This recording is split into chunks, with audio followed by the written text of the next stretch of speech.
الحمد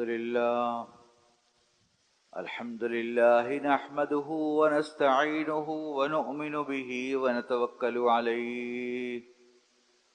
ونعوذ بالله من شرور أنفسنا ومن سيئات أعمالنا من يهده الله فلا مضل له ومن يضلله فلا هادي له وأشهد أن لا إله إلا الله وحده لا شريك له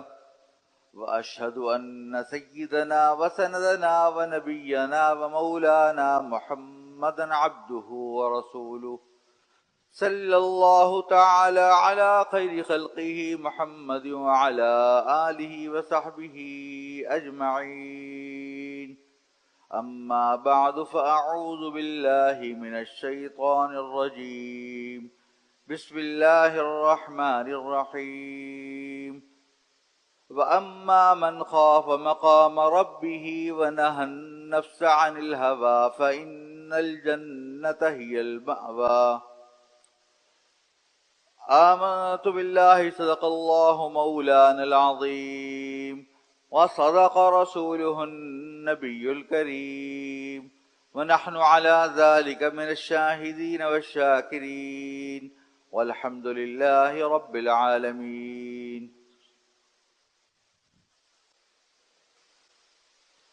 بزرگان محترم اور برادران عزیز، السلام علیکم ورحمۃ اللہ وبرکاتہ. آج حضرت والد ماجد مدد اللہم مدینہ طیبہ کے سفر پر ہیں، تو مجھے کہا گیا ہے کہ میں آج آپ کے سامنے میں تقریر اور جمعہ پڑھاؤں. دعا کیجیے کہ اللہ تبارک تعالیٰ مجھے حق بات حق طریقے سے اور حق نیت سے کہنے کی توفیق عطا فرمائے، آمین. ابھی جو میں نے آپ کے سامنے قرآن کریم کی تلاوت کی ایک آیت کی تلاوت کی، اس پہ اللہ تعالیٰ نے ارشاد فرمایا کہ وَأَمَّا مَنْ خَافَ مَقَامَ رَبِّهِ وَنَهَى النَّفْسَ عَنِ الْهَوَى فَإِنَّ الْجَنَّةَ هِيَ الْمَأْوَى، کہ وہ شخص جو اللہ تبارک و تعالیٰ کے مقام کو پہچانے اور اس کی وجہ سے اللہ تعالیٰ کا خوف اختیار کرے، اللہ تعالیٰ سے ڈرے اور اپنے آپ کو نفسانی خواہشات سے بچائے، تو اس کا جنت اس کا ٹھکانہ ہے. تو بے شک جنت ہی اس کا ٹھکانہ ہے.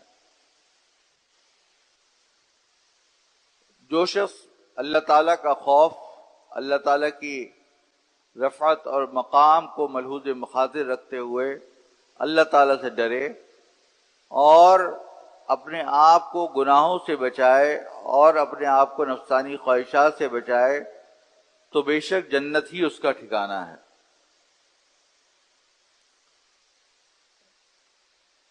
یہ جو قرآن کریم میں اللہ تبارک تعالیٰ نے خوف کا ذکر فرمایا کہ الذین یدعون ربهم خوفا وطمعا اور وَلِمَنْ خَافَ مَقَامَ رَبِّهِ فَلَهُ جَنَّتَانِ، تو آپ اس پہ دیکھیے، غور کیجئے کہ در حقیقت خوف کیا چیز ہے. خوف در حقیقت اللہ تعالیٰ کی ایک تعظیم ہے کہ جو شخص اللہ تبارک و تعالیٰ کے خوف سے، اللہ تعالیٰ کی عظمت سے، اللہ تعالیٰ کے احسانات ہمارے اوپر جو بے شمار اور لاتعداد ہیں، ان کو ملحوظ خاطر رکھتے ہوئے اگر انسان اللہ تبارک و تعالیٰ سے ڈرے تو اللہ تبارک و تعالیٰ اس کو انشاءاللہ اس کا جو ٹھکانہ ہے وہ جنت میں عطا فرمائیں گے. یہ جو خوف اور خشیت ہے، یہ تقویٰ ہے، یہ در حقیقت انسان کو ہر قسم کی برائی سے روکتا ہے. ایک حدیث میں آتا ہے کہ حضور اکرم صلی اللہ علیہ وسلم نے ارشاد فرمایا کہ الا ان فی الجسد لمضغہ اذا صلح صلح الجسد کلہ واذا فسد فسد الجسد کلہ الا وہی القلب، او کما قال علیہ الصلوۃ والسلام، کہ بے شک جسم کے اندر ایک ٹکڑا ایسا ہے کہ اگر وہ ٹھیک ہوگا تو پورا جسم ٹھیک ہوگا، اور اگر اس کے اندر کوئی خرابی ہوگی تو پورا جسم خراب ہو جائے گا۔ اور پھر فرمایا کہ وہ ٹکڑا کون سا ہے؟ وہ دل ہے، وہ دل ہے۔ دل در حقیقت انسان کا جتنا ٹھیک ہوگا اتنا ہی اس کا جسم ٹھیک ہوگا۔ آپ دیکھتے ہیں کہ اللہ تبارک و تعالیٰ نے دل کے ذریعے سے تمام انسان کے رگ و پے کے اندر جتنی بھی شریانیں ہیں، رگیں ہیں، سب کے اندر اللہ تعالیٰ اس خون کو پہنچاتا ہے۔ اور ایک بات یہ بات سنی گئی ہے کہ اللہ تعالیٰ نے جتنی جو انسان کے جسم کے اندر جو رگیں وغیرہ بنائی ہیں، اگر ان سب کو ایک ساتھ جوڑ دیا جائے تو یہ پوری دنیا کے شاید 3 چکر یہ لگا دیتی ہیں، یا اس قدر زیادہ وہ رگیں ہیں۔ لیکن یہ ہر دھڑکن کے ساتھ یہ خون کو پمپ کرتا ہے، خون کو پھینکتا ہے، پھر خون کو پھر واپس دوبارہ پھینکتا ہے، دوبارہ کھینچتا ہے، دوبارہ پھینکتا ہے، اور مستقل یہ عمل ہماری پیدائش سے لے کر موت تک چلتا رہتا ہے، لیکن ہمیں اس کا پتہ بھی نہیں ہوتا۔ تو اللہ تبارک تعالیٰ کی نعمتیں جو اللہ تعالیٰ نے ہمیں عطا فرمائی ہیں، چاہے وہ دل کی صورت میں ہو، چاہے آنکھ کی صورت میں ہو، چاہے دماغ کی صورت میں ہو، چاہے اعضاء کی سلامتی کی صورت میں ہو، جو عافیت ہے یہ اللہ تبارک و تعالیٰ کی بہت بڑی نعمت ہے۔ اور پھر اللہ تعالیٰ نے اس کے ساتھ ساتھ رزق بھی عطا فرمایا، بال بچے بھی عطا فرمائے، بہترین ٹھکانہ بھی عطا فرمایا۔ تو اللہ تبارک و تعالیٰ کی جو عظمت ہے وہ ہمارے دل میں پیوست ہونی چاہیے، اور اس عظمت کا تقاضا یہ ہے کہ انسان کوئی بھی غلط کام کرنے سے پہلے یہ سوچے کہ میرے پروردگار کو یہ چیز ناگوار گزرے گی، میرے پروردگار کو یہ چیز کی ناراضگی کا سبب بنے گی۔ ہر کام، چاہے وہ زبان سے ہو، چاہے ہاتھ سے ہو، چاہے نگاہ سے ہو، چاہے دل سے ہو، اور چاہے انسان کے کسی بھی عضو سے ہو یا چل کر ہو، وہ سب چیزیں جو ہیں در حقیقت اللہ تبارک و تعالیٰ کا ہر لحظہ، ہر آن، ہر ساعت، ہر وقت اللہ تعالیٰ کا خیال دل میں ہونا چاہیے، اور خشیت ہونی چاہیے کہ اللہ تعالیٰ سے ڈرتا رہے۔ یہاں تک کہ انسان عبادت بھی کرے تو بھی اللہ تعالیٰ سے ڈرے کہ پتہ نہیں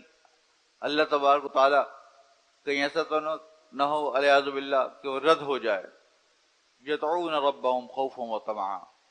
جو اللہ تعالیٰ کو پکارتے رہتے ہیں، تتجافى جنوبهم عن المضاجع، کہ جو لوگ رات کو اپنے بستروں سے الگ ہوتے ہیں، اور پھر یدعون ربهم خوفا وطمعا، کہ اس کے باوجود اللہ تعالیٰ کو جو پکارتے ہیں تو ان کو امید بھی ہوتی ہے اور خوف بھی ہوتی ہے۔ تو اسلام جو ہے وہ در حقیقت خوف اور طمع کا نام ہے۔ انسان کا جو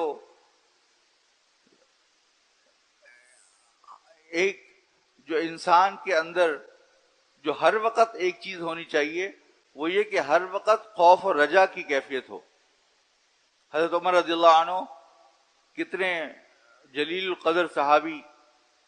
یہاں تک کہ ان کے بارے میں یہ کہا گیا کہ لو کان بعدی نبیا لکان عمر او کما قال صلی اللہ علیہ وسلم، کہ اگر میرے بعد کوئی نبی ہوتے تو حضرت عمر ہوتے۔ اور یہ بھی کہا گیا کہ ایک مرتبہ حضور پاک صلی اللہ علیہ وسلم معراج پہ تشریف لے گئے تو آپ کو حضرت عمر رضی اللہ عنہ کا جو مکان تھا، جو محل تھا، وہ دکھلایا گیا۔ تو آپ نے فرمایا کہ میرا دل چاہا کہ میں اندر جا کے اس کو دیکھوں، لیکن فرمایا کہ مجھے تمہاری غیرت یاد آ گئی تو میں اس کی وجہ سے نہیں گیا۔ تو حضرت عمر نے فرمایا کہ یا رسول اللہ، کیا میں آپ کے بارے میں غیرت کروں گا؟ تو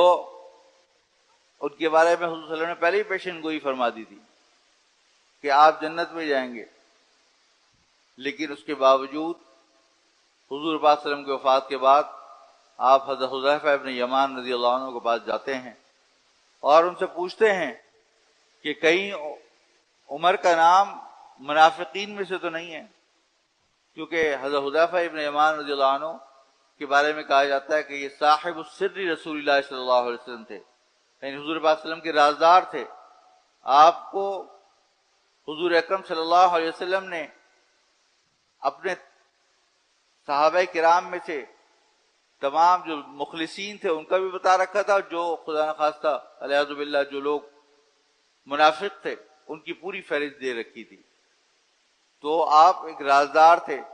حضور پاک صلی اللہ علیہ وسلم کے، تو وہ پوچھتے تھے کہ کہیں میرا نام منافقوں کی لسٹ میں تو نہیں، اس فہرست میں تو نہیں۔ حضرت عمر فرماتے ہیں کہ ان کی خوف اور رجا کا یہ عالم تھا کہ کہتے ہیں کہ اگر یہ فیصلہ کر دیا جائے کہ تمام لوگ جہنم میں جائیں گے اور ایک شخص جنت میں جائے گا تو مجھے یہ امید ہے کہ وہ جو جنت میں جائے گا وہ میں ہوں گا۔ اور خوف کا یہ عالم تھا، یہ فرماتے ہیں کہ اگر یہ فیصلہ کر دیا جائے کہ تمام لوگ جنت میں جائیں گے اور ایک آدمی جہنم میں جائے گا تو مجھے یہ خوف ہے کہ کہیں میں وہ نہ ہوں۔ تو انسان کو ہر وقت اپنی فکر رہنی چاہیے، اپنا محاسبہ کرتے رہنا چاہیے کہ میری کیا حالت ہے۔ حاسبوا قبل ان تحاسبوا وموتوا قبل ان تموتوا، کہ اپنا محاسبہ کرو قبل اس کے کہ تمہارا محاسبہ کیا جائے، اور مر کے دیکھو، یہ مر جاؤ قبل اس کے کہ تم مر جاؤ۔ یعنی کہ یہ اپنے آپ کو یہ سوچا کرو کہ موت کے بعد کیا ہوگا۔ جو اصل زندگی ہے یہ دنیا ہے، یہ دنیا تو دارالامتحان ہے، یہاں تو ہم ایک امتحان دے رہے ہیں کہ چاہے شکر کی حالت ہو چاہے صبر کی حالت ہو تو ہم کیسے کر رہے ہیں۔ تو یہاں تو ایک امتحان کی حالت ہے، ہمیں ہر لمحہ ہر لحظہ در حقیقت اللہ تعالیٰ کی طرف اپنے آپ کو متوجہ رکھنا ہوگا اور ڈرتے رہنا ہوگا، کوئی کام ہم سے غلطی سے بھی سرزد نہ ہو جائے۔ یہاں تک کہ اگر کوئی بندہ یہ سوچے کہ بھئی یہ تو چھوٹا سا ایک گناہ ہے، یہ گناہ کوئی بات نہیں، میں یہ گناہ کر لیتا ہوں، یہ تو چھوٹا سا گناہ ہے، گناہ صغیرہ ہے، تو فرمایا گیا کہ گناہ صغیرہ کی مانند ایسی ہے جیسے کہ انسان کو جو آگ کی ایک چھوٹی سی جو ایک انگارہ ہوتا ہے اس کی طرح ہے، کہ اگر کسی کے انسان کے کپڑے میں چھوٹی سی آگ کی چنگاری لگ جائے تو کیا اس کو وہ کہے گا یہ چھوٹی ہی ہے کوئی بات نہیں اس کو میں نہیں بجھاتا، تو کیا ہوگا؟ وہی آگ کی چنگاری بڑی ہو جائے گی، وہ بڑی آگ بن جائے گی اور پورے جسم کو جلا ڈالے گی۔ تو یہی انسان کے گناہ کی مثال ہے کہ جب گناہ انسان اس گناہ کو چھوٹا سمجھتا ہے اور اس پہ کرتا رہتا ہے تو وہ انسان پھر بڑے گناہ کی طرف اور بڑے سے بڑے گناہ کی طرف پھر مائل ہوتا چلا جاتا ہے، اور پھر انسان کو اس کے دل میں ایک طریقے سے ایک زنگ لگ جاتا ہے، اس کے دل میں کالک آ جاتی ہے، جس کے بعد وہ اچھائی اور برائی کو نہیں پہچانتا، یہاں تک کہ وہ گناہوں کا خوگر بن جاتا ہے۔ لیکن اگر بندہ ہر وقت اللہ تعالیٰ سے ڈرتا رہے، اپنے یہاں تک کہ چھوٹی سی بھی نیکی ہو اس کو بھی حقیر نہ سمجھے، اور چھوٹی سی بھی نیکی ہو وہ اللہ تعالیٰ کی خاطر کرے کہ کیا پتا کہ اللہ تعالیٰ کو یہ میری نیکی پسند آ جائے اور یہ میری جنت میں جانے کا سبب بن جائے۔ آپ کو معلوم ہے کہ ایک فاحشہ عورت تھی، اس نے ایک مرتبہ ایک کتا جو تھا وہ پیاسا تھا، تو لیکن وہ کنویں کے کنارے وہ پانی نہیں پی پا رہا تھا، تو اسے اپنے موزے اتار کے اس سے پانی نکالا اور پانی نکال کے اس کو پلا دیا۔ تو اللہ تعالیٰ نے اس کی اس چھوٹی سی نیکی کی وجہ سے اس کی مغفرت کر دی۔ تو اللہ تعالیٰ کو کیا ہماری نیکی پسند آ جائے، لہذا یہ حدیث میں آتا ہے کہ لا تحقرن من المعروف شیئا، کہ کبھی بھی کسی بھی نیکی کو حقیر مت جانو، یہ مت سوچو کہ یہ چھوٹی سی نیکی ہے اس کو میں چھوڑ دیتا ہوں۔ جیسے نوافل ہوتے ہیں، یہ نفل ہوتی ہے کہ انسان سوچتا ہے کہ یار اس کے تو کرنے میں ثواب بھی ہے اور اگر نہ کرے تو کوئی مسئلہ نہیں، چھوڑ دو۔ لیکن انسان اگر نوافل چھوڑتا ہے تو پھر سنتیں کو چھوڑ دیتا ہے، پھر سنتیں چھوڑتا ہے تو پھر فرض چھوڑ دیتا ہے۔ انسان کو یہی چھوڑنے کی عادت سے انسان بڑے بڑے چیزوں کو چھوڑنا شروع کر دیتا ہے۔ لہذا ان چیزوں کا اہتمام کرے انسان، کسی بھی چھوٹی سی بھی نیکی کو ضائع نہ ہونے دے۔ کہتے ہیں کہ جب انسان کے دل میں کسی نیکی کا خیال آئے تو سمجھو کہ یہ مہمان آیا ہے، تمہارے پاس یہ مہمان آیا ہے، اگر اس مہمان کی عزت کرو گے، اکرام کرو گے تو یہ مہمان بار بار آئے گا، لیکن اگر اس مہمان کو رد کر دو گے تو یہ مہمان دوبارہ لوٹ کر نہیں آئے گا۔ تو یہ مہمان ہے، ہمیں اس کا اکرام کرنا ہوگا اور اس کی خاطر مزارات کرنی ہوگی، اور جب دل میں نیکی کا کوئی خیال آئے تو فوری طور پر وہ نیکی کر لینی چاہیے۔ تو لہذا انسان کو ہر لمحہ، ہر شان، ہر وقت اللہ تعالیٰ کی ناراضگی کی فکر ہو، کیونکہ اللہ تبارک و تعالیٰ تو دیکھ رہا ہے، ہر وقت دیکھ رہا ہے۔ ہمارے والد صاحب مدد اللہ فرما رہے تھے کہ ایک مرتبہ جب وہ امریکہ تشریف لے گئے تو وہاں پر ایک جگہ ہے جس کو ناسا کہتے ہیں، ناسا، جہاں پر جو ہے جتنی بھی خلا میں جو راکٹ بھیجے جاتے ہیں تو وہاں پر اس کا جو کام ہے، اس کا جو آپریشن ہے، اس کا جو عمل ہے وہ وہاں پر سر انجام دیا جاتا ہے۔ تو فرما رہے تھے کہ بہت عرصے کی بات ہے، جب وہ ایک مرتبہ گئے تو وہ وہاں پر عام لوگوں کو اجازت تھی کہ وہ جا سکتے تھے، اور جا کر وہ شیشے کا ایک کمرہ تھا جس کے باہر سے وہ سارا جو آپریشن ہے وہ وہاں سے دیکھ سکتے تھے۔ تو فرمایا کہ وہاں پہ جب جا رہے تھے تو وہاں پر حالانکہ اتنی سینسیٹیو جگہ اور حساس جگہ، تو وہاں پر جو ہے وہ انسان کوئی بھی خدا نہ خواستہ جائے اور جا کر اس کو تباہ و برباد کر دے، کوئی اپنے ساتھ بم لے جائے، کوئی چیز لے جائے، اور اس کو اتنا قیمتی اور اتنا حساس جگہ، لیکن وہاں پہ عام اجازت تھی اور بغیر کسی سیکیورٹی کے لوگ آ جا رہے تھے۔ صرف ایک چیز لکھی ہوئی تھی اوپر کہ یو آر بینگ واچڈ، کہ تمہیں دیکھا جا رہا ہے، یا یہ کہ تمہیں کیمرے کی آنکھ تمہیں دیکھ رہی ہے۔ تو جیسے انسان اس کو دیکھتا تھا تو فوراً انسان اپنے آپ کو دیکھتا تھا کہیں ایسا تو نہیں کہ میں نے کوئی کام کر لوں کہ میں پکڑا جاؤں۔ تو اس کی وجہ سے جب اس کے دماغ میں یہ بات تھی تو اس کی وجہ سے وہاں پہ کوئی حرکت نہیں کر سکتا تھا، کوئی غلط کام نہیں کر سکتا تھا۔ تو ہمارے والد صاحب فرماتے ہیں کہ بالکل یہی انسان کو ہر وقت دھیان رکھنا چاہیے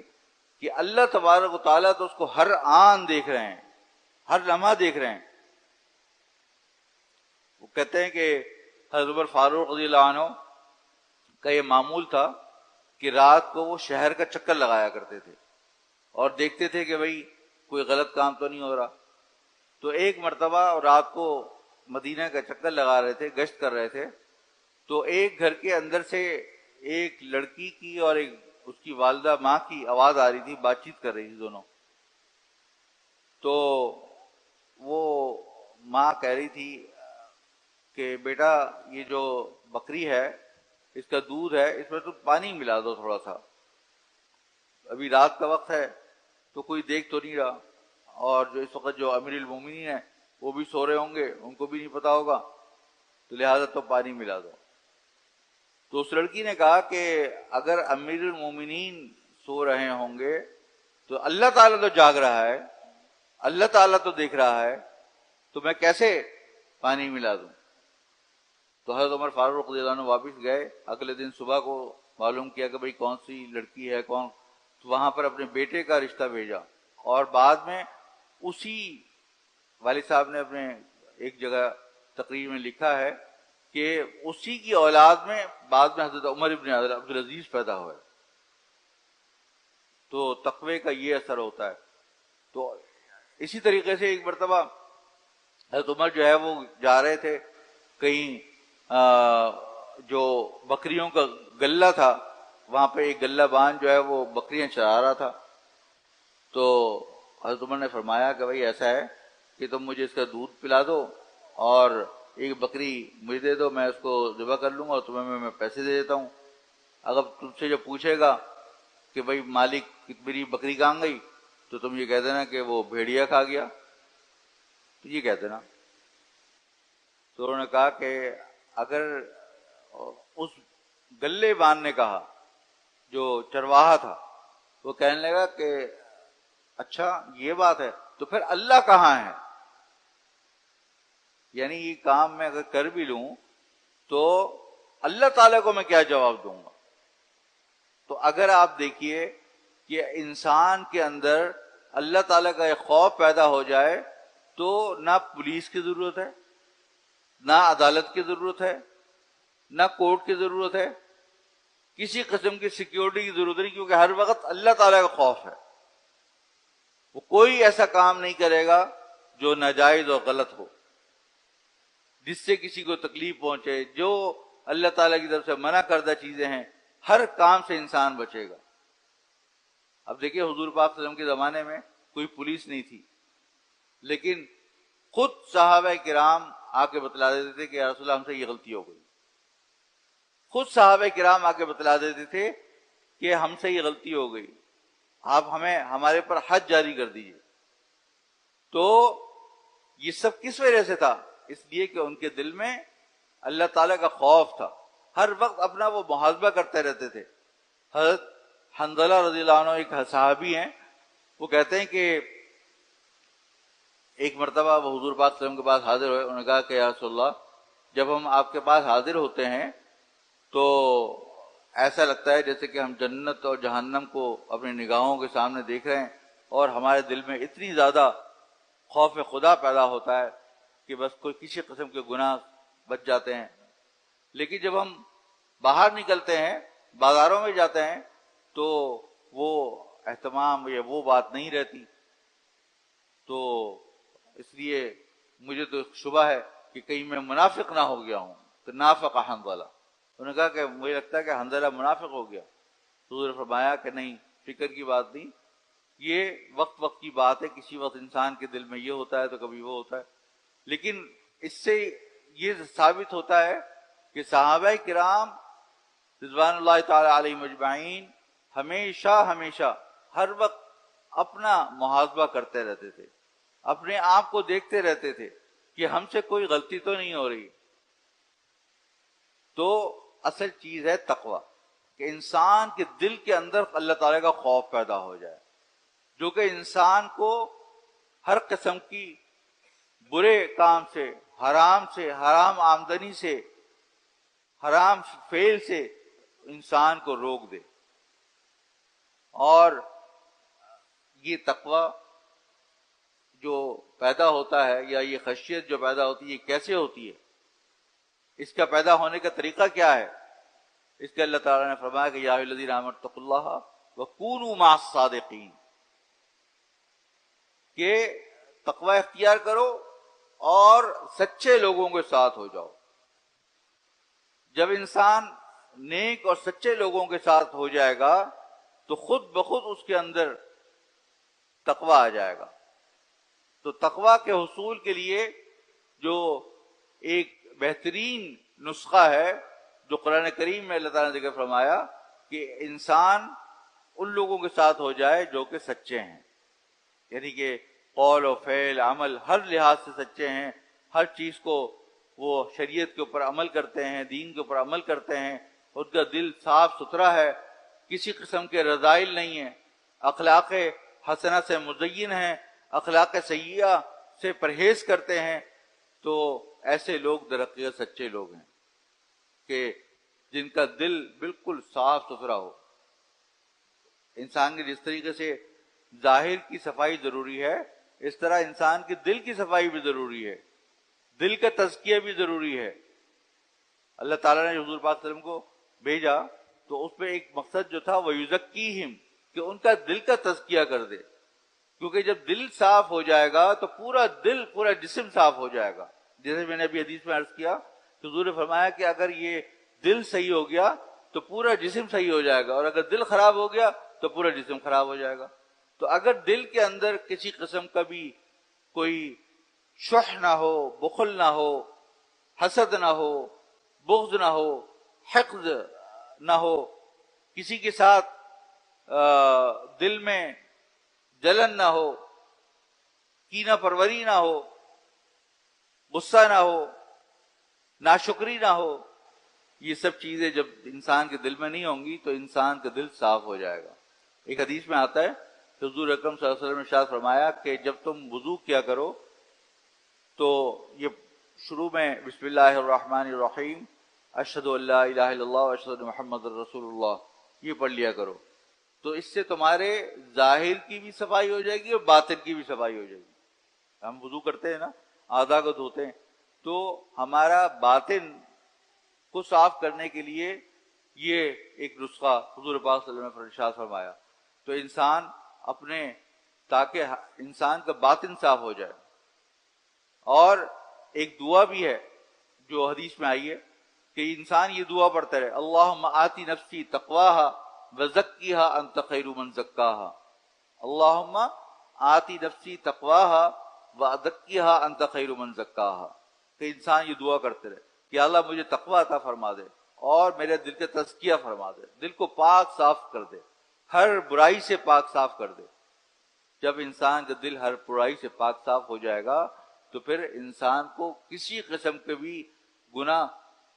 کرے گا نہیں، اور اگر کرے گا بھی تو انتہائی ندامت ہوگی، جو کہ در حقیقت توبہ ہے۔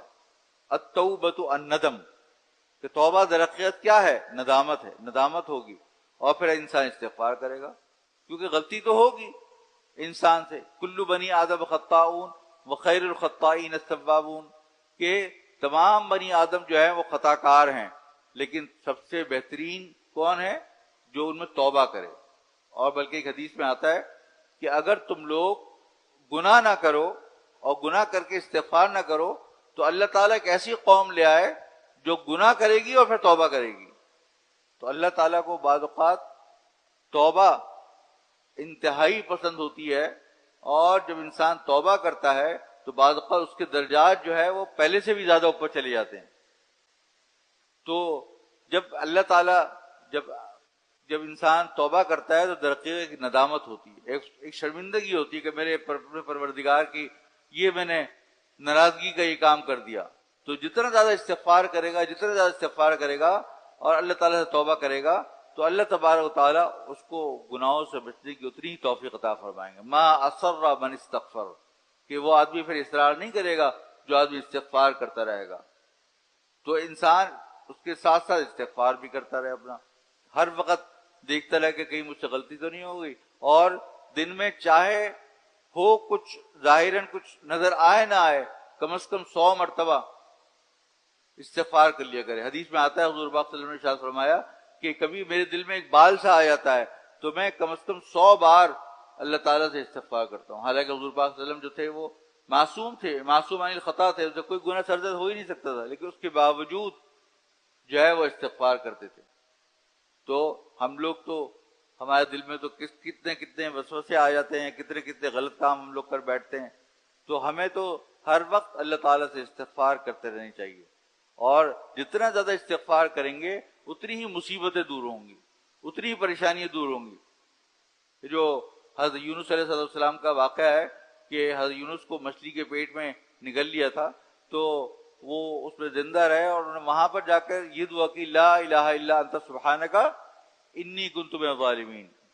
کہ پروردگار آپ ہی میرے اللہ ہیں، آپ کے سوا کوئی نہیں، آپ کی ذات پاک ہے، بے شک مجھ سے غلطی ہو گئی۔ یہ کتنا عاجزانہ جملہ تھا انہوں نے جو ادا کیا، تو اللہ تعالیٰ نے اس کی وجہ سے ان کو اس کے مچھلی کے پیٹ سے نجات عطا فرما دی۔ اور پھر اللہ تعالیٰ نے فرمایا وَكَذَلِكَ نُنْجِي الْمُؤْمِنِينَ، کہ جو مسلمان اگر کبھی پریشانی میں ہوں اور یہ پڑھیں تو گویا کہ درخت اپنے گناہوں کا اقرار کر رہے ہیں، استغفار کر رہے ہیں، تو اللہ تعالیٰ ان کو گناہوں سے، ان کو پریشانیوں سے نکال دیں گے۔ آج جو ہمارے اوپر اتنے سارے مختلف قسم کی پریشانیاں ہیں، درحقیقت ہمارے اپنے اعمال کی وجہ سے ہیں، تو لہٰذا اس کا کثرت سے استغفار اور کثرت سے توبہ اور کثرت سے یہ آیت کریمہ لا الہ الا انت سبحانک انی کنت من الظالمین یہ پڑھنا چاہیے، تاکہ اللہ تبارک و تعالیٰ ہمارے حالت کو بہتر بنائے، ہمارے اعمال کو بہتر بنائے، ہمیں گناہوں سے بچنے کی توفیق عطا فرمائے، اور پھر ہمیں جو ہے وہ اللہ تعالیٰ سیدھے راستے پر چلنے کی توفیق عطا فرمائے۔ انہی باتوں کے ساتھ میں ختم کرتا ہوں بات کو۔ آپ حضرات سے دعا ہے کہ اللہ تبارک و تعالیٰ اپنے لیے اور میرے لیے سب کے لیے دعا کریں کہ اللہ تبارک و تعالیٰ ہمیں ہماری اصلاح فرمائے اور ہمارے تمام گناہوں کو معاف فرمائے، اور ہمارا دل کا تزکیہ فرمائے، اور ہمیں خوف اور خشیت عطا فرمائے اور تقوی عطا فرمائے۔ آمین۔ صدق اللہ مولانا العظیم، وآخر دعوانا الحمد للہ رب العالمین۔ جزاکم اللہ۔